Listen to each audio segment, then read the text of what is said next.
मेरे निज आत्मन,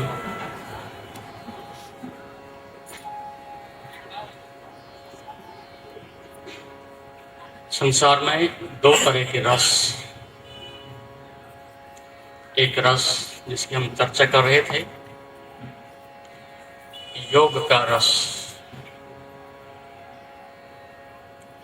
आपके अस्तित्व का, चैतन्य का, आत्मा का रस, आनंद का रस, जिसको आप अपने प्रयास से प्राप्त करते हैं, और एक संसार का रस जिसमें किसी प्रयास की आवश्यकता नहीं, उस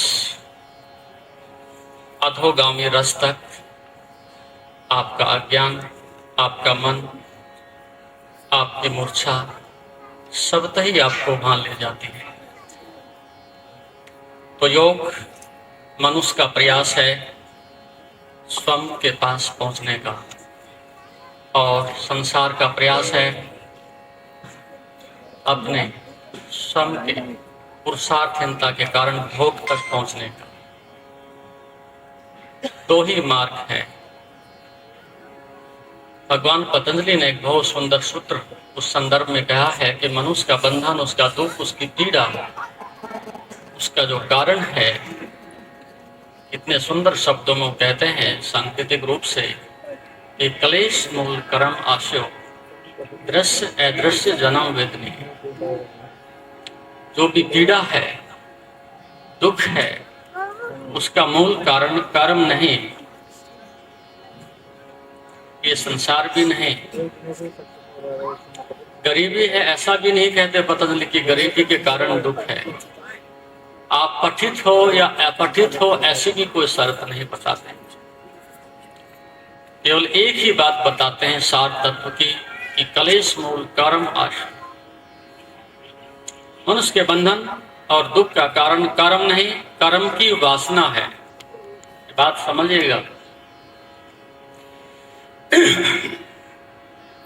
कर्म बंधन का कारण नहीं तो फिर संसार पैदा करने का, संसार को बनाने का, सृष्टि के प्रकट होने का कोई अर्थ नहीं था। यदि संसार ही नरक है तो फिर संसार में रहने का कोई अर्थ नहीं है।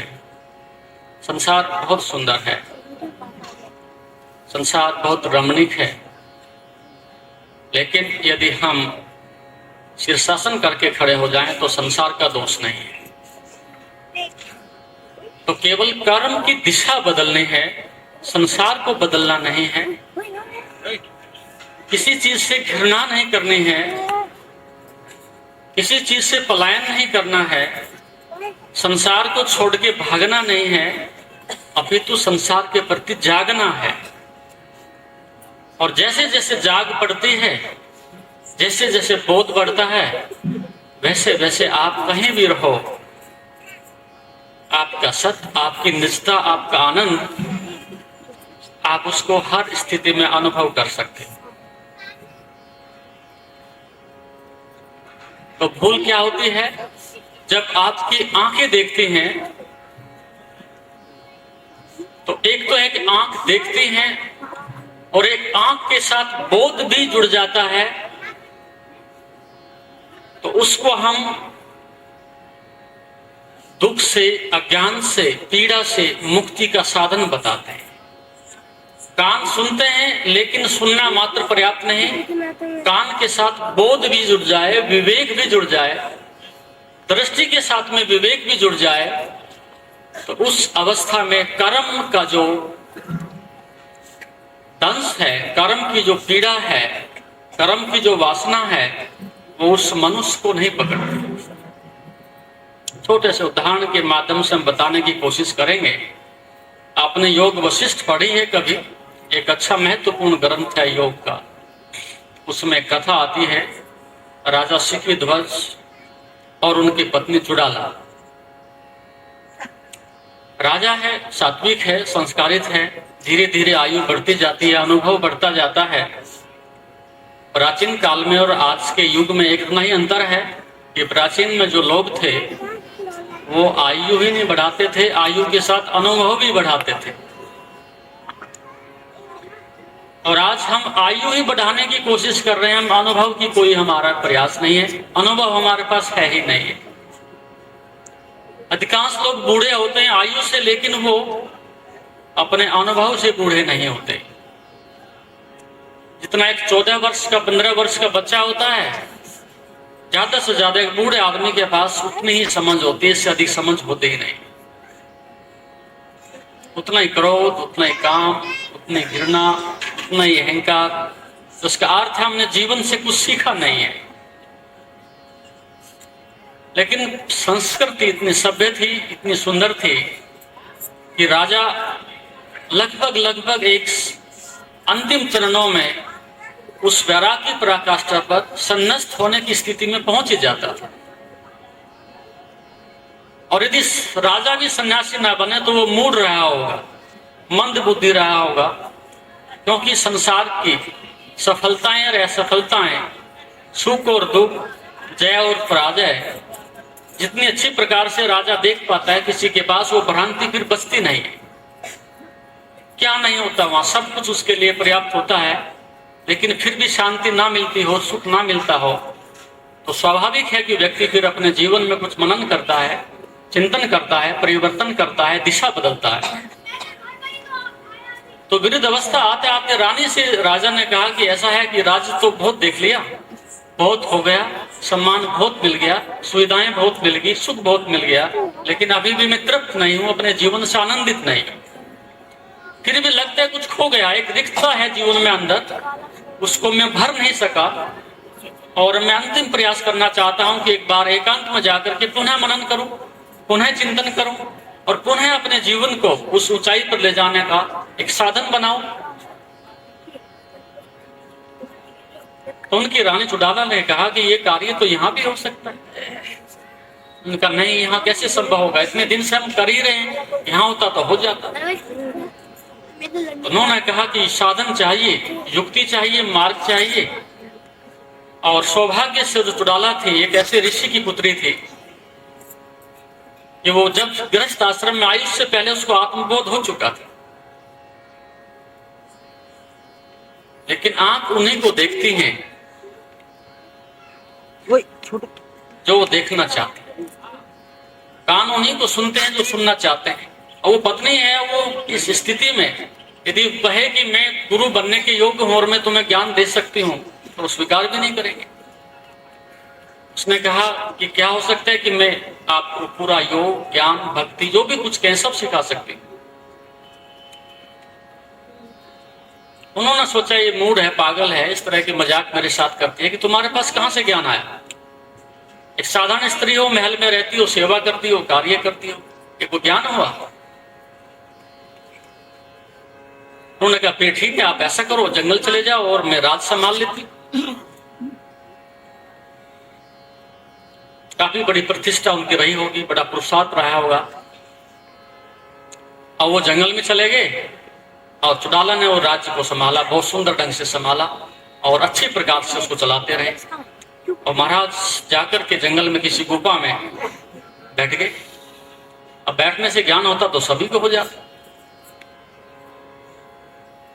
ये तो ठीक ऐसी स्थिति है कि आपके हाथ में हम एक चाबियों का गुच्छा थमा दें और सामने ताला भी हो और आपको ना पता हो कि कौन सी चाबी लगती है, तो आप कुछ नहीं कर सकेंगे। बैठे रहे, उनको लगभग 1 वर्ष हो गया।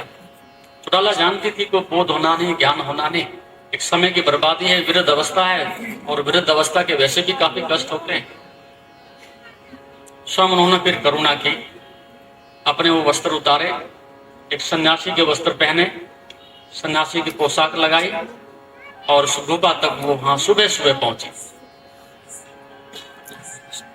और सुबह जैसे उन्होंने आंख खोली, कुछ पैरों की हाथ पहुंची, जैसा कि वो सोच रहे थे कि परमात्मा दयालु होते हैं, कृपा करते हैं और ऐसे जंगल में मुझे ज्ञान देने के लिए स्वयं पहुंचे हैं।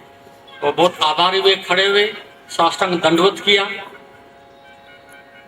और फिर ज्ञान के लिए इन्होंने पूछा, कथम ज्ञानम आपनोति, मुझे ज्ञान कैसे हो, कथम मुक्तिर भविष्यति, मेरी मुक्ति कैसे होगी। सुंदर बात है। तो उन्होंने कहा कि थोड़ा त्याग करो, त्याग से मुक्ति होती है, त्याग से व्यक्ति को वैराग होता है, त्याग से मोक्ष होता है। अब स्वाभाविक था, राजा था, उस व्यक्ति को अकड़ तो पुरानी थी ही। उसने कहा एक बात मैं पूछना चाहता हूं, शायद आप मेरे जीवन से परिचित नहीं होंगे। मैं इस क्षेत्र का बहुत बड़ा प्रतिभाशाली सम्राट रहा हूं, और सम्राट के पास क्या नहीं होता उसके लिए कहने की आवश्यकता नहीं है। उस सब पर मैं लात मार के आ गया हूं, छोड़ करके आ गया हूं, इससे अधिक और क्या त्याग कर सकता हूं। उनका नहीं, अभी भी आपने बहुत बचा करके रखा हुआ है। उन्हें पूछा कि ये कमंडलू किसका रखा है। अब थोड़ा सा सोचना पड़ा, ये तो कहना ही पड़ेगा कि कमंडलू मेरा है, पड़ोसी तो वहां है भी नहीं, कोई कुब्बा है, निर्जन जंगल है। उन्होंने उठा के कमंडल वो गंगा में फेंक दिया। उन्होंने कहा जी ये झोपड़ी किसकी है। चलो महल नहीं था तो झोपड़ी बना ली। अब उन्होंने कहा कि हाँ झोपड़ी भी मैंने बनाई है। उन्होंने झट से वो अग्नि ली, उसको समाप्त कर दिया। जो जी त्याग हो गया, और क्या चाहते हो। उन्होंने अंतिम बात पूछी कि शरीर किसका है। उन्होंने कहा जी शरीर तो मेरा ही है। अब ये तो आत्महत्या वाली बात हो गई। उन्होंने झट से जो है वहां आसपास जो भी लकड़ियां पड़ी थी सर्दियों के दिनों में तापने के लिए, वो सारी संविधाएं इकट्ठी करके चिता लगा दी। आप सोच सकते हो ऐसी बात, अपने जीवन में कोई कल्पना कर सकते हो। व्यक्ति कितना साहसी रहा होगा कीमत चुकाने के लिए। तत्क्षण संविधाएं इकट्ठी की और चिता तैयार कर ली अपने स्वयं। उन्होंने कहा कि ठीक है मैं आपको अनुमति दे देता हूं, आप चिता में चले जाएं, लेकिन एक बात का उत्तर मुझे फिर दे करके जाना पड़ेगा। जब ये सब कुछ भस्म हो जाएगा, ये आपकी अस्थियां शरीर सब भस्म तो होने ही हैं, वो भस्म किसकी बनेगी कि मेरे शरीर की होगी, मेरी होगी। उसे कहां ले जाओगे। फिर झल्ला गए वो, थोड़ा सा शिष्टाचार से बाहर भी चले गए। उन्होंने कहा फिर चाहते क्या हुआ। मनुष्य सब कुछ सर्वस्व गंवाने के बाद भी जीवित रहने की अभिलाषा, जीवेशना जरूर रखता है, और मैंने वो जीवेशना भी समाप्त करने के लिए मैं अंतिम चरण से गुजरने के लिए तैयार हूं। फिर भी आप कहते हो सैक्रिफाइस करो, त्याग करो। अब मेरी समझ में नहीं आती आप कौन सा त्याग चाहते हो। बोले हाँ भैया आप ठीक रास्ते पर आए, सही त्याग है वो हम बता देते हैं। फिर उनको गुफा में ले गए और उनको जो त्याग था, वास्तविक जो त्याग था, जैसा कि भगवान पतंजलि ने वो सूत्र कहा, कलेश मूल कर्म आश्रय, कि कर्म नहीं कर्म की वासना, संसार नहीं संसार की वासना, धन नहीं धन की वासना, स्त्री नहीं स्त्री की वासना, ये बंधन का कारण है। और उनको योग, ध्यान, समाधि, वो सब कुछ सिखा करके उनकी पूरी दिशा परिवर्तित करके, और उनको ये बता दिया गया कि त्याग अहंकार का हो सकता है, अज्ञान का हो सकता है, मूढ़ता का हो सकता है, अननेसेसरी अनावश्यक रूप से जो आपने इकट्ठा कर लिया है उसका हो सकता है, बाकी किसी चीज का त्याग करने की जरूरत नहीं है। पहली तो बात, आपको ये भ्रांति पकड़ रही है वो आपका है नहीं। सबसे बड़ी गलती तो यह, नहीं तो राज्य आपका था इसलिए तो आप यहाँ आ गए हो, ने पत्नी आपकी इसलिए तो आप जंगल में पहुंच गए हो, ने वो इतना बड़ा जो खजाना था वो आपका है इसलिए आप जंगल में एक कमंडल लेकर के पत्थर के ऊपर बैठे हो। ये रियली आपके वो होते और आप उनके होते, आपका वहां से वापस आने का कोई कारण नहीं था। तो ये बात तो निश्चित है, एक भ्रांति थी वो आपने केवल तोड़ी है, कि वो राज आपका नहीं था। और जब है ही नहीं कोई चीज हमारी, और हमें ये अहंकार और पकड़ जाए कि मैंने त्याग कर दिया है, एक दोहरी व्यक्ति की मानसिकता और उसके अज्ञान का बंधन का कारण बनती है।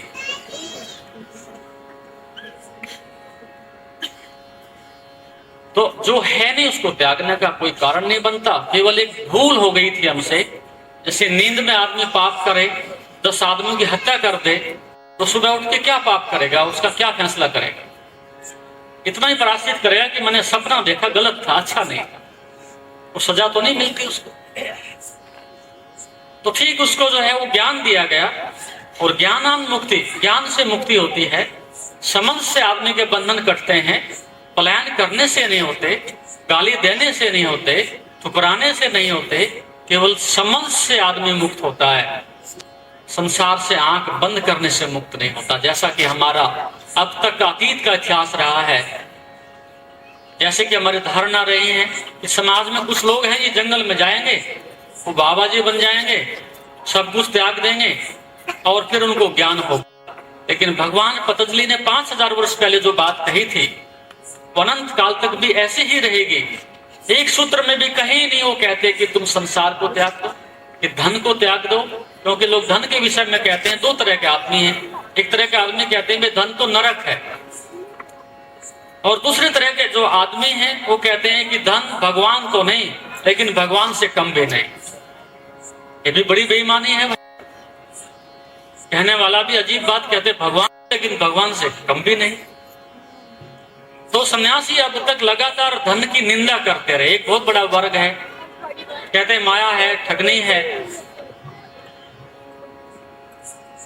और एक बहुत बड़ा वर्ग है कि जो धन लोलुप है, जिनकी आत्मा ही धन है, वो उसके समर्थन में कहते रहे कि लगभग भगवान यही है, और तो कोई भगवान दिखाई देता नहीं।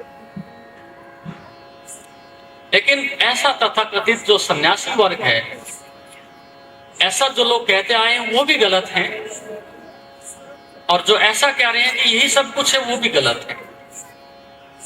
नहीं तो वो भगवान है, और न ही कोई परमात्मा ने जो है धन को नरक बताया है किसी शास्त्र में। नरक नहीं है, फिर क्या है?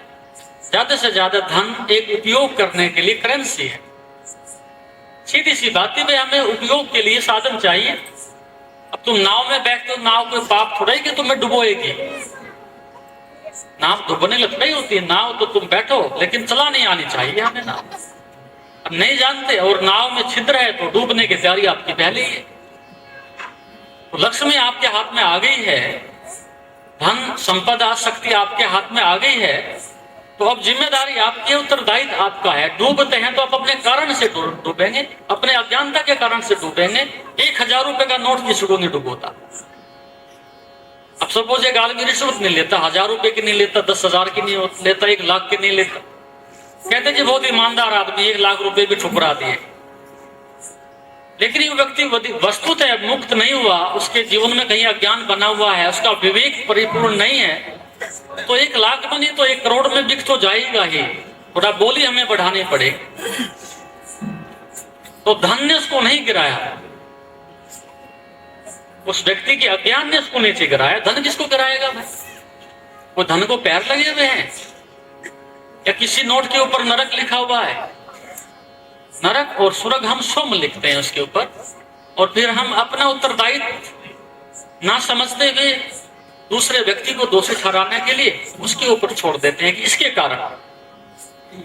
अब ये बड़े क्लेश की बात है, और हर घर में क्लेश है। जब से स्त्री आई ये घर बर्बाद हो गया, जब से इस आदमी से शादी हुई तो बर्बाद हो गई, जब से ये आदमी मिला पड़ोसी तब से जिंदगी नरक बन गई, जब से ये हुआ ऐसा हो गया, जब से ये हुआ ऐसा हो गया। लगभग हर आदमी की जिंदगी में एक लंबी बड़ी श्रृंखला है इस बात के लिए, कहने के लिए कि इनके कारण से नरक भोग रहा हो। नहीं, अपनी दिशा गलत है। ऐसा हुआ, एक व्यक्ति शिकागो से ट्रेन में बैठा, लंबी यात्रा थी, और जिस कैबिन में डिब्बे में बैठा हुआ था उसमें कुछ समय के लिए एक बूढ़ी औरत भी आ गई, संभ्रांत थी, शिक्षित थी। वो व्यक्ति कोने में बैठ करके जोर जोर से चिल्ला करके रो रहा। उसने दिन भर उसका रोना सुना, रात भर भी सुनती रही। सोचा कोई गम होगा, घर में मर गया होगा, कोई आपत्ति आ गई होगी। फिर भी सोचा कि चलो इसकी अपनी अपनी व्यक्तिगत समस्या है, घर की बात है, हमें हस्तक्षेप करना ठीक नहीं, सुबह तक ठीक हो जाएगा। अगले दिन देखा तो और जोर से रो रहा है वो। फिर थोड़ा सा सहानुभूति जगी, आखिरकार एक सीमा होती है, बूढ़ी औरत थी। उसने कहा, बेटे तुम्हें परेशानी क्या है? कहने से कुछ हल्का हो जाता है आदमी का दुख, कुछ मुझे ही कह दे, मैं सुन लूंगी। उसने कहा, नहीं, बस कहने जैसी बात ही नहीं, आप छोड़ो उसको। बोले, नहीं, फिर भी कुछ तो कहिएगा। वो दिन भर फिर रोया। तीसरे दिन जाकर के उसने फिर उसको कोशिश की। उसने कहा, बात तो बता, क्या हुई? बोले, बात यह कि मैं गलत ट्रेन में बैठ गया।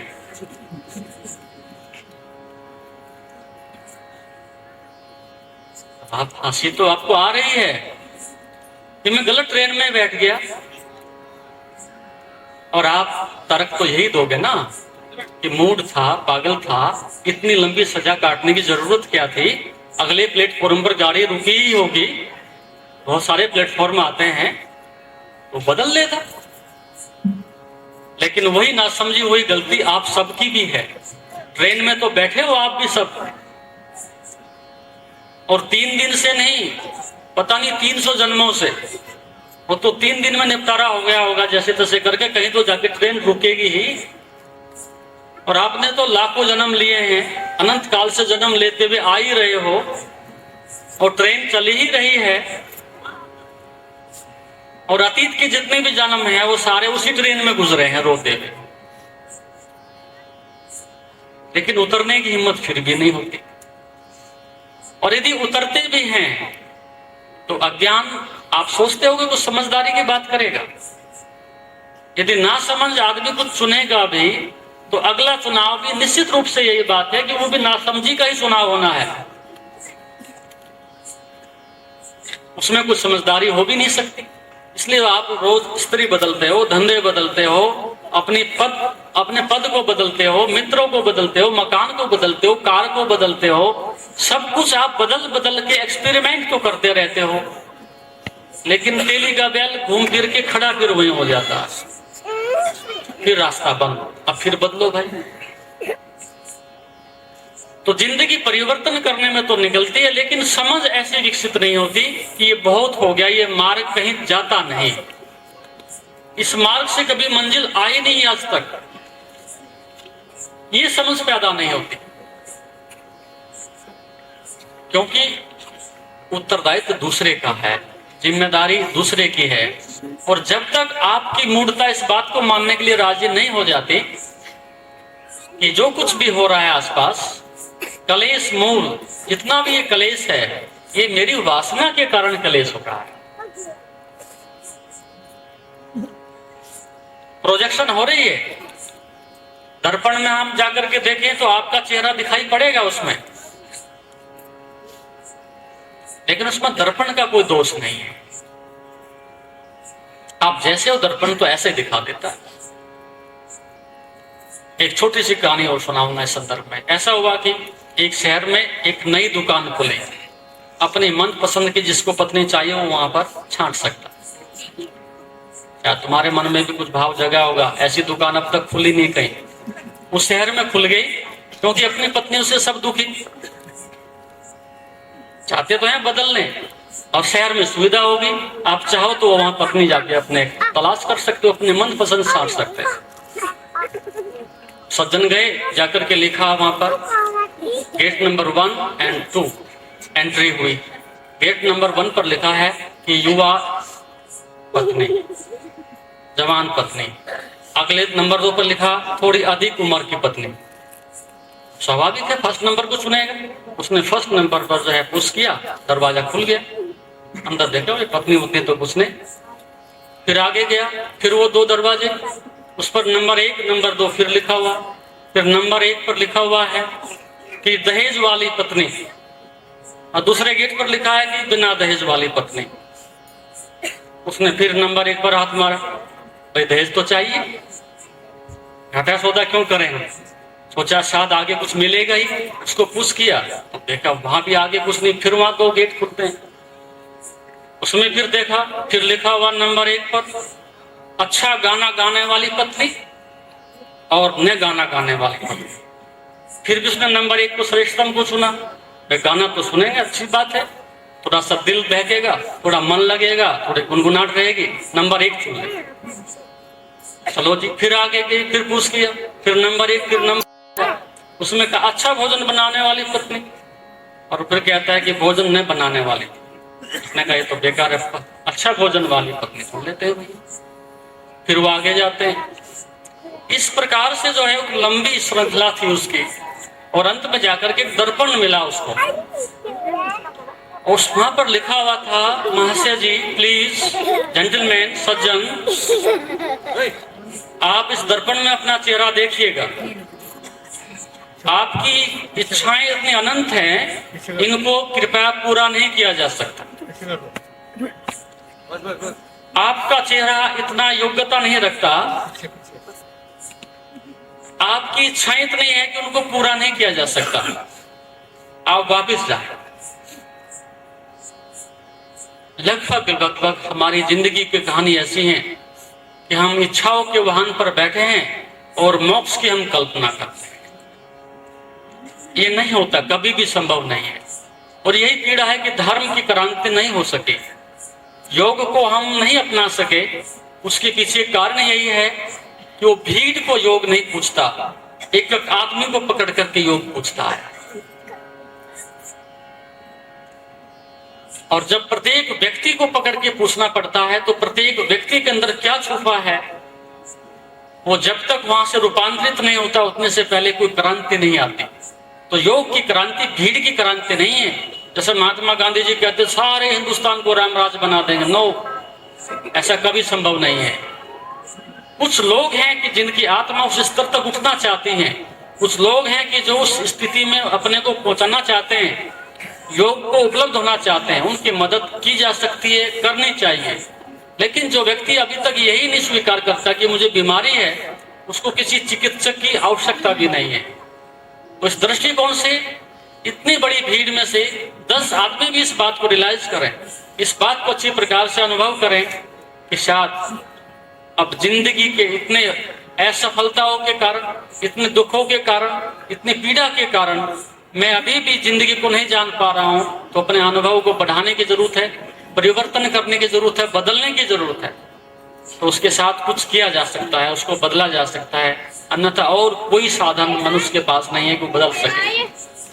तो क्लेश मूल कर्म आशु, इनके कारण नहीं, कर्म की वासना मनुष्य के बंधन का, उसके दुख का कारण बनता है।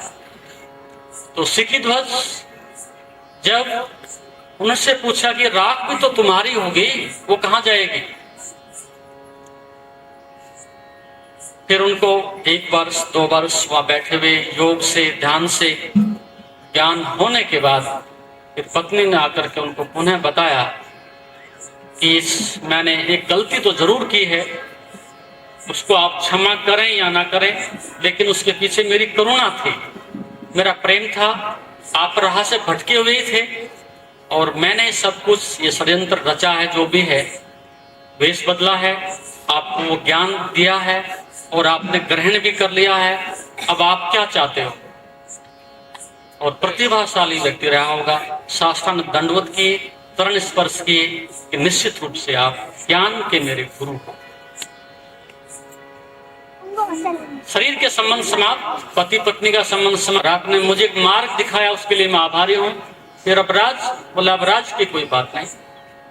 जब क्लेश समाप्त हो गया, कर्म की अज्ञान कष्ट के साथ जुड़ी थी समाप्त हो गई है, अब राज्य में जंगल में कोई अंतर नहीं, अब वहां पर बैठ जाए, जैसे यहां बैठे थे ऐसे वहां बैठ जाए।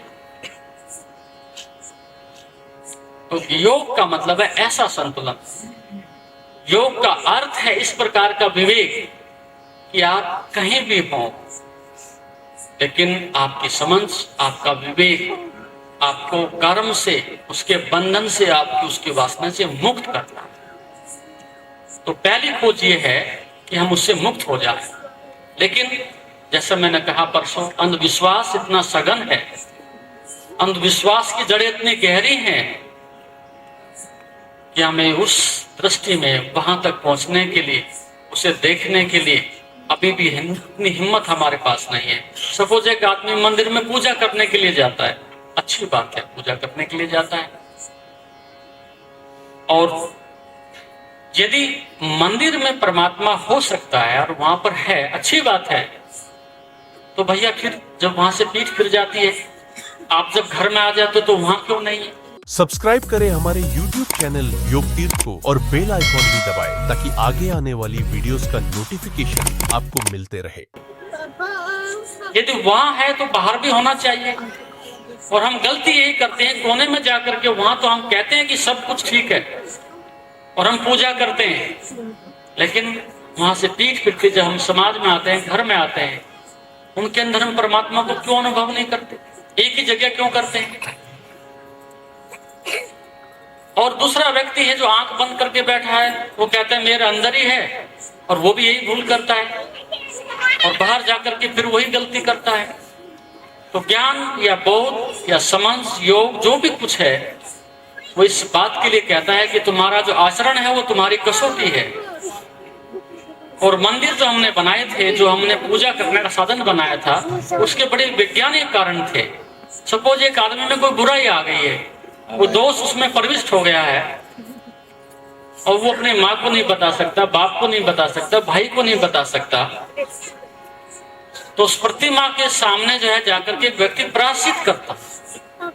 ये प्रायश्चित करता था कि दोष आ गया है और मैं इसके लिए क्षमा चाहूंगा। उसका भाव इतना श्रेष्ठ होता था, अपने को बदलना चाहूंगा, और वो मदद मांगता था, उसके लिए एक आत्मबल मांगता था और उस बुराई को वहां पर छोड़ देता था। कोई मंदिर किसी के कर्म थोड़ा ही मुक्त करता है, लेकिन ये भाव कि मैं छोड़ना चाहता हूं और ये भाव मैं अपने दिल से उस चीज को व्यक्त कर रहा हूं कि रियली में ऐसा आदमी हो, तो उस प्रायश्चित में व्यक्ति उस पाप से मुक्त होता था। या फिर दूसरा साधन गुरु होता था। संसार में किसी से कुछ भी छिपाए, लेकिन गुरु के सामने शिष्य अपने हृदय को खोल करके जो भी ग्रंथियां हैं सारे उनको प्रकट करता था, बताता था कि मेरे से ये हुआ है। अतीत में इतनी बड़ी क्रांति यदि योग की रही है, इतनी बड़ी क्रांति जो है धर्म की रही है, उसके पीछे यही कारण था कि शिष्य इतना ईमानदार था, शिष्य इतना समर्पित था कि अपने हृदय में एक बात भी छुपा करके नहीं रखता था, सब कुछ प्रकट कर देता था। और प्रकट होते ही फिर आप समझते हैं वो व्यक्ति वही रहेगा तो एक सेकंड पहले था, प्रकट करते ही रूपांतरण हो जाएगा, प्रकट करते ही रूपांतरित हो जाएगा। आप ये कभी करके तो देखो, जैसे आप अपने हृदय से प्रकट करते हो एकदम से रूपांतरण हो जाएगा, लेकिन करना उसके सामने जो तुम्हें क्षमा कर सके, वो गुरु क्षमा कर सके। और गुरु की दृष्टि में आदर तुम्हारा कम नहीं होगा, ऐसा करने से आदर बढ़ेगा, क्योंकि ईमानदार आदमी सत्य तक पहुंच सकता है, बेईमान आदमी नहीं पहुंच सकता। राजनीति में जाना हो तो पहला कदम बेईमानी होना चाहिए, तब आप मिनिस्टर बन सकते हो। और योग के मार्ग पर, अध्यात्म के मार्ग पर जाना हो तो पहला कदम ही ईमानदारी का होना चाहिए। तो शिष्य का अर्थ था, रोता था, साष्टांग दंडवत करता था, और जो कुछ भी उसके मन में कहीं भी दबा था टोटल पूरा प्रकट कर देता था। ये है मेरी तस्वीर, और ये है मेरे पाप, ये है मेरी दुष्टता छिपी हुई, और अनगढ़ पत्थर हूं, अब चाहो तो आप जैसा करो, मेरे किए तो कुछ हो ही नहीं सकता। उस समर्पण की बात यही थी कि मैं तो कुछ कर ही नहीं सकता, अनगढ़ पत्थर हूं। और फिर गुरु छेनी लेकर के तरसता था और आदर देता था। इस बात से प्रेम बढ़ता था, घनिष्ठता बढ़ती थी कि कम से कम व्यक्ति अस्तित्व के द्वार में प्रविष्ट होना चाहता है तो पहला शुभ लक्षण यही है कि अंधविश्वासी नहीं है, ढोंगी नहीं है, पाखंडी नहीं है, ईमानदार है और पुरुषार्थी भी है, पुरुषार्थ भी करना चाहता है, इसलिए तो यहां तक चल करके आया है। बना बना हलवा मिल जाए ऐसा भी नहीं मांग रहा है कि सिर पर हाथ रख दो जी बस सब पाप मिट जाए। और यदि कोई पड़ोसी तुम्हें पापी कह दे तो फिर मानहानि का मुकदमा होता है, मारपीट होती है। मंदिर में तो तुम जाके कहते हो जी पापी हूं जी, बहुत सारे पाप हो गए जी, माफ कर दो जी। और जो पड़ोसी जानता रहे वो तुम्हें जरा सा भी एक शब्द कह दे तो आदमी को पीड़ा होती है भाई। वहां तो तुम स्वीकार करते हो भाई पाप कर रहे हैं, और वहां तुम कहते हो कि हमारा अहंकार को चोट लगती है। ऐसा आदमी दुविधा में जीता है, पाखंड में जीता है। जैसे बाहर वैसे अंदर। एक कहानी में प्राय सुनाया करता हूं, वो मैं फिर कहने की कोशिश करूंगा क्योंकि थोड़ा सा ऊब गए होंगे। ऐसा हुआ कि एक चूहा लंबे समय से अपनी गुफा में, अपने बिल में भयभीत रहता। स्वाभाविक है, उसके दुश्मन है, कई दुश्मन है, और बिल्ली सबसे बड़ी शत्रु है। तो जब भी वो बाहर निकलने को हो तो उसको कुछ ना कुछ भय सताए, कई दिन तक भूखा रहना पड़े, अंदर भी घबराहट हो, और नहीं तो सांप ही घुस जाए, उसका आहार बने। तो जैसे वो सुबह का नाश्ता करने के लिए बाहर निकल रहा था, उस समय थोड़ा सा उसको लगा कि कोई बिल्ली के पैरों की कोई आवाज उस तक आ रही है। उसने थोड़ा सा अपने को पीछे खींचा, और बिल्ली भी शानी होगी, समझ गई कि चूहे हमारे पैरों की आवाज को पकड़ लेते हैं। उसने फिर कहीं ट्रेनिंग ली, जाकर के पूछा। बिल्ली निश्चित होगी कि कोई बात ही नहीं, खतरा टल गया, बिल्ली कहीं बाहर आगे निकल गई। और जैसे वो बाहर निकला चूहा, और सीधा बिल्ली के मुंह में। चूहे ने कहा, महारानी अब तुम्हारा शिकार बन गया हूं, तुम्हारे मुख में पहुंच गया हूं, लेकिन एक बात मुझे जरूर बता दें कि वो कुत्ता कहाँ गया? वो कुत्ता कहाँ जो भौंक रहा था यहाँ पर मेरी गुफा के, मेरे बिल के आसपास? उसने कहा कि कुत्ता नहीं था, मैं ही जो है कुत्ते की भाषा सीख करके आया। कोई कुत्ता नहीं था यहाँ पर, मैं बाइलिंगुअल हूँ, द्विभाषी हूँ। जब आवश्यकता पड़ती है तो कुत्ते की भाषा ही बोलते हैं और बिल्ली की भाषा भी बोलते हैं। तो लगभग हमारी स्थिति ये है, हम बाइलिंगुअल हैं कि अंदर से कुछ, बाहर से कुछ। इस प्रकार की हम जो भाषा बोलते हैं वो अंधविश्वास और पाखंड पैदा करती है, और हमारे अध्यात्म के मार्ग पर आगे बढ़ने में एक बाधा खड़ी करती है। इसलिए शिष्य का अर्थ होता था कि इतनी ईमानदारी उसके जीवन में होती थी, इतना स्वीकृति का भाव होता था, और अंदर से जो भी कुछ ऐसा बाहर से उड़ेल दिया जाता। तो इस प्रकार का व्यक्तित्व हो, इस प्रकार की ईमानदारी हो, तभी अध्यात्म के मार्ग पर, योग के मार्ग पर आगे बढ़ा जा सकता है। क्लेशमूल कर्म मनुष्य के बंधन का, दुख का कारण उसकी वासना है, कर्म नहीं है। इस बात को ठीक से समझने की हमें कोशिश कर लेनी चाहिए। तो संसार में 4 तरह के आदमी होते हैं। दोनों देखा है। उसमें से 4 तरह के आदमी कैसे हैं? नंबर की है। एक जो ज्ञान को उपलब्ध है, दूसरे जो मुमुक्षु हैं, जो प्रयास कर रहे हैं उस दिशा में, जिसकी मैंने चर्चा की है, तीसरे मूढ़ हैं, और चौथे अज्ञानी हैं। इस पूरे संसार को 4 भागों में बांटा जा सकता है। ज्ञानी का अर्थ है जो ध्यान पूर्ण है, ज्ञानी का अर्थ है जो पहुंच गया है, ज्ञानी का अर्थ है जो योग से युक्त हो गया है। अब चारों ओर उस व्यक्ति की सुगंध ज्ञान की फैल गई है, तो प्रकाश उसे अपना प्राप्त हो गया है। उस व्यक्ति के समस्त भय और द्वंद्व समाप्त हो गए हैं। जैसा कि एक सूत्र आपने पढ़ा होगा कि योग तेन ज्ञान फलम प्राप्तम योगाभ्यास फलम च तृप्तः स्वचिंद्रियो नित्यम एकाकी रमते भूयः। ज्ञान का फल क्या है, योग का फल क्या है, उसकी कसौटी बता रहे हैं अष्टावक्र जी कि आप भ्रांति में मत रहना कि हमें ज्ञान हो गया है। उसकी भी कसौटी है, ज्ञान हुआ कि नहीं हुआ। तो क्या फल है उसका? पहला फल है तृप्तः। यहाँ पर तृप्ति भी बैठी होगी भैया। तृप्तः जो तृप्त हो गया है संसार के समस्त विषयों से, संसार के समस्त आकर्षणों से, संसार की समस्त संपदा से, जिसको कुछ भी नहीं चाहिए, जो स्वयं से अपने आप से तृप्त है, कोई शिकायत नहीं है, कोई इच्छा नहीं है, और अपने आप में तृप्त है। उसकी इंद्रियां, उसका मन, ऐसा व्यक्ति ज्ञान को उपलब्ध है, ये उसका पहला लक्षण है। तृप्तः स्वचंद्रियो, उसकी समस्त इंद्रियां पारदर्शी हैं, स्वच्छ हैं। आंखें देखती हैं तो बोध से देखती हैं, कान सुनते हैं तो बोध से सुनते हैं। कर्म करके प्राश्चित नहीं होता, कर्म करके आनंद की उपलब्धि होती है, मन हर्षित होता है, विवेक उसका जागृत रहता है। तीसरी बात, अपने अंदर ही एकाकी रमते तुया, स्वयं में ही रमण करता है, दूसरे में नहीं। तो दो तरह के आदमी संसार में हैं। एक जो दूसरे में रमण करने की कोशिश तो करते हैं लेकिन वो रमण कर नहीं पाते, जो दूसरे में से आनंद लाने की कोशिश तो करते हैं लेकिन वहां से वो आनंद को ला नहीं सकते। और एक है कि जो अपने आनंद से तृप्त हो गए हैं,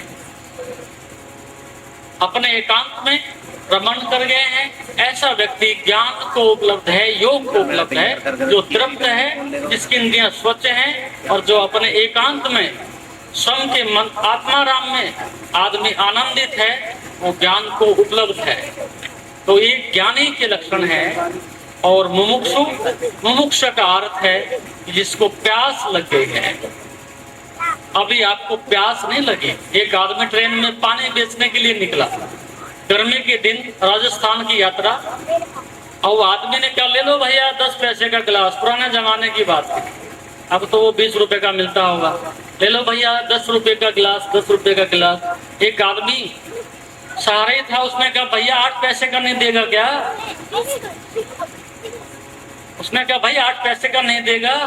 उसने बड़ी सुंदर बात कही कि महाराज इसका मतलब ये हुआ तुम्हें प्यास ही नहीं है। प्यास लगी हो तो आदमी पूछता है कि भाई 8 पैसे का कि 10 पैसे का है।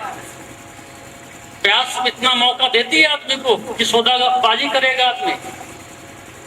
फिर तो आदमी पानी दिखाई पड़ता है, उसको रुपए दिखाई नहीं पड़ते। इसका मतलब तुझे प्यास है ही नहीं, आप बैठे रहो, वो आगे खिसक गए। अभी तो हमें उस तरह की प्यास ही नहीं जगी है कि हम सही अर्थों में सत्य को चाहते हो। सत्य को भी चाहते हैं तो अपने झूठ की चटनी के साथ लगा के खाना चाहते हैं।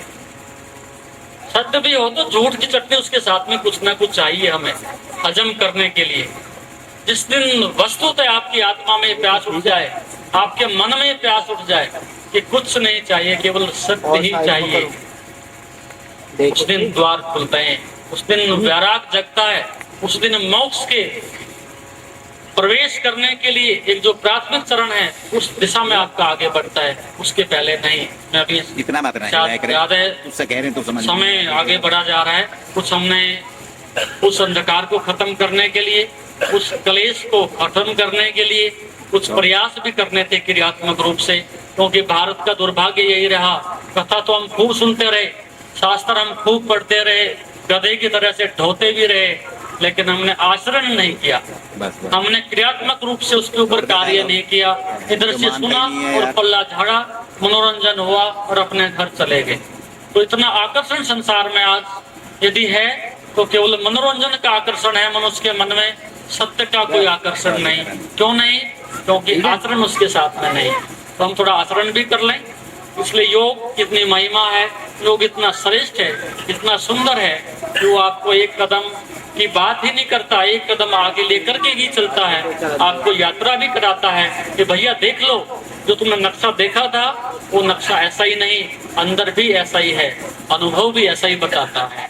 जैसा कि आप जानते हैं, शरीर को स्वस्थ और मन को शांत बनाने के लिए योग ही एकमात्र साधन है। जीवन को योगमय बनाने के लिए व योग दर्शन के मर्म को आत्मसात करने हेतु गुरुदेव के आशीर्वचनों को श्रवण करें। उनके द्वारा दिया गया मार्गदर्शन आपके जीवन में सकारात्मक बदलाव लाएगा। अगर आप पतंजलि योग दर्शन सीखना चाहते हैं और इस प्राचीन ज्ञान को अपने जीवन में शामिल करना चाहते हैं तो हमसे संपर्क करें। हमारे योग सत्र न केवल आपके शरीर को स्वस्थ बनाएंगे बल्कि आपके मन और आत्मा को भी संतुलित करेंगे। अधिक जानकारी के लिए हमें नीचे दिए गए विवरणों पर संपर्क करें। हमारे साथ इस योग यात्रा की शुरुआत करें और अपने जीवन को शांति और सकारात्मक ऊर्जा से भरें। धन्यवाद। आपका दिन शुभ हो। ओम नमस्ते।